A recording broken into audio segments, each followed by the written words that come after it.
Hello बच्चों, चलिए आगे और देखते हैं कि और आगे कैसा अपरिमेय सिद्ध करने के लिए आ सकता है। देखिएगा, कभी कोई ऐसा भी दे सकता है और दिया भी, क्वेश्चन पूछा गया भी है कि कोई परिमेय संख्या दे देगा और कोई अपरिमेय संख्या देगा, प्लस में दे देगा या माइनस में दे देगा, यानी कि 5 माइनस रूट में 3 ऐसे भी हो सकता है, या रूट में 3 माइनस 5 या प्लस 5 ऐसे कुछ दे सकता है। ठीक है, या ये भी कर सकता है ना कि 5 प्लस रूट में 3 इसको अपरिमेय सिद्ध करो, या ये बोल सकता है कि रूट में 3 प्लस 5 उल्टा भी लिख सकता है, इसको सिद्ध करो, या माइनस 5 इसको सिद्ध करो अपरिमेय।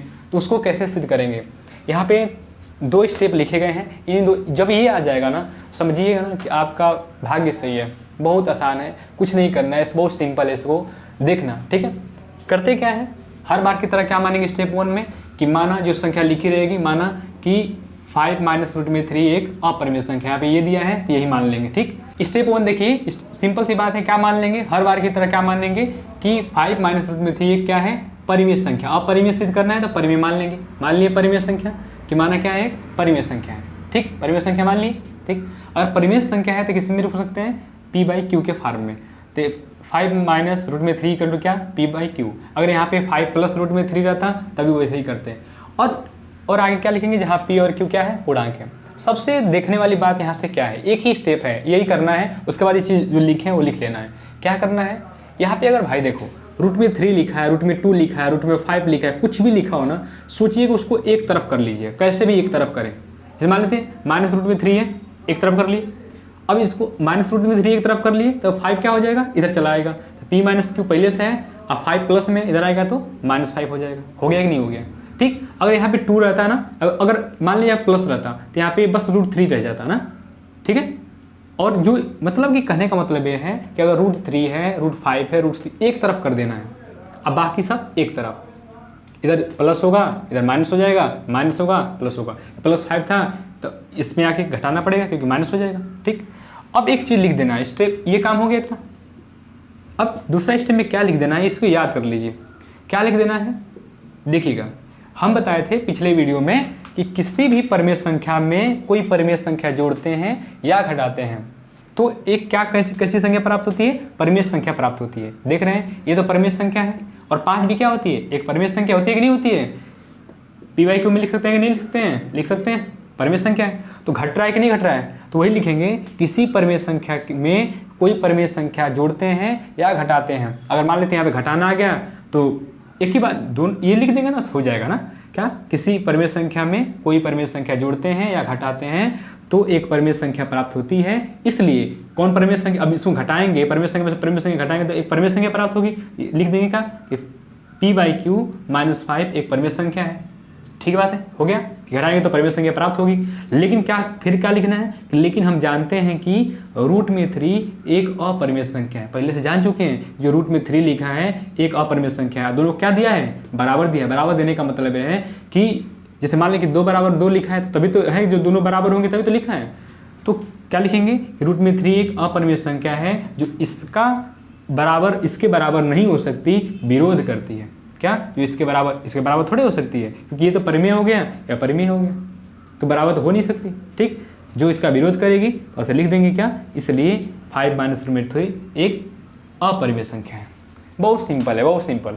ठीक है, इसको तुम याद कर लेंगे। यहाँ पे कुछ भी रहे ले आके घटा देंगे। अगर 2 है यहाँ पे, एक बगल कर लेंगे और सब एक तरफ कर लेंगे, यही नीचे लिख देंगे, बस हो गया। आपको 2 नंबर ये आ गया, 2 नंबर मिल जाएगा। सिंपल है, बहुत सिंपल है, इससे सिंपल नहीं हो सकता। अगर यही क्वेश्चन ऐसे दे दे, अगर मल्टीप्लाई में दे दे, कोई परिमेय संख्या लिखा हो और कोई अपरिमेय लिखा हो, इसका मल्टीप्लाई के रूप में दिया हो, उसमें जोड़ के रूप में, घटाने के रूप में देखे, इसमें गुणा के रूप में देखते हैं। अगर गुणा के रूप में दिया जाए, जैसे मान लेते हैं कि एक क्वेश्चन है 3 × रूट में 2 एक अपरिमेय संख्या सिद्ध करो, और गुणा के रूप में दे दें, तब क्या करेंगे।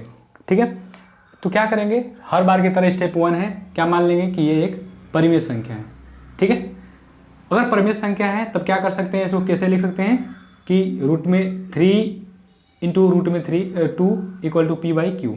ठीक है, जहाँ p और q क्या होगा, एक पूर्णांक होंगे, q नॉट इक्वल टू 0। ठीक है, अब हम उसमें बताए थे कि आपको क्या करना होगा, आपको इसके बाद जो अपरिमेय संख्या है ना, उसको जैसे हम प्लस माइनस में एक तरफ कर दे रहे थे, मल्टीप्लाई में भी या चाहे डिवाइड में भी आए, एक तरफ करने का प्रयास करेंगे। ठीक है, तो इसमें क्या है, √2 इधर कर लेंगे, एक तरफ कर लिए, हो गया। एक तरफ करने के बाद अब जो मल्टीप्लाई है 3 से, तो क्या होगा, 3 से डिवाइड हो जाएगा। गुणा होता तो क्या होता है, भाग होता है। अगर यहाँ पे भाग रहता तो गुणा हो जाता। ठीक, सिंपल ही बात वही करना है। सिंपल ही बात यह है कि आपको जो अपरिमेय संख्या से गुणा किया गया, भाग किया गया, उसको एक पक्ष में कर लेना है, चाहे LHS में कर ले, LHS में या RHS में कर ले, किसी में कर लेते हैं। तो हम एक तरफ कर लिए, अब गुणा था 3 से, 3 से क्या हो जाएगा, भाग। नीचे क्या लिख देंगे, वही स्टेप 2 में क्या लिख देंगे, 2 में लिख देंगे कि किसी भी परिमेय संख्या में किसी परिमेय संख्या से गुणा या भाग करते हैं तो क्या होता है, एक परिमेय संख्या प्राप्त होती है। उसमें क्या लिखे थे कि किसी भी परिमेय संख्या में किसी परिमेय संख्या से गुणा या भाग करते हैं तो क्या होता है, एक परिमेय संख्या आती है, उसमें जोड़ घटाना है तो जोड़ घटाना लिख देंगे, गुणा भाग है तो गुणा भाग, यहाँ पे गुणा भाग है, गुणा है तो गुणा लिख देंगे। क्या करेंगे कि किसी भी परिमेय संख्या में किसी परिमेय संख्या से गुणा या भाग करते हैं तो क्या प्राप्त होता है, परिमेय संख्या। होता है कि नहीं होता है। लेकिन हम देख रहे हैं कि ये तो क्या हुआ, एक परिमेय संख्या थी, उसमें किससे गुणा हुआ, 3 से। क्या प्राप्त हो जाए होगा, यहाँ पे एक परिमेय संख्या प्राप्त होनी चाहिए कि नहीं होनी चाहिए, होनी चाहिए। लेकिन ये किसके बराबर हो गया, ये √2। √2 हम पहले से जानते हैं क्या है कि एक अपरिमेय संख्या होती है। तो क्या हो गया, लेकिन हम क्या लिखेंगे कि लेकिन √2 एक अपरिमेय संख्या है जो इसका क्या करती है, विरोध करती है। विरोध करती है, कैसे विरोध करी भैया, कि इधर परिमेय हो गया, इधर अपरिमेय हो गया। ठीक, कभी बराबर नहीं हो सकती है। ठीक, इसलिए क्या लिख सकते हैं, इसलिए 3√2 एक अपरिमेय संख्या है, ये सिद्ध हो गया। अब देखिएगा, इससे बाहर आपसे नहीं आएगा। ठीक है, अब जितने परिमेय संख्या सिद्ध करने वाला होगा इससे बाहर नहीं आएगा। ठीक है, तो सिंगल दे दिया है, √2, √3, √5 सिद्ध करिए कि ये अपरिमेय संख्या है, या जोड़ घटाना में कर दे, एक परिमेय संख्या का एक परिमेय में जोड़ दे, यानी कि जैसे ये 5 + √2 या 5 - √3 ऐसे करके दे दे, या ऐसे मल्टीप्लाई में दे दे, जैसे 3√2 यहाँ पे दिया है, या डिवाइड में भी दे सकता है। ठीक है, तो करना है इसमें ये वाला आ जाएगा, समझिए कि बहुत आसान है। ठीक, तब तक के लिए बाय। और अगले वीडियो में हम कुछ अगले चैप्टर यहाँ से खत्म हो जाता है, अगले चैप्टर में अगले वीडियो में अलग चैप्टर देखेंगे। ठीक है।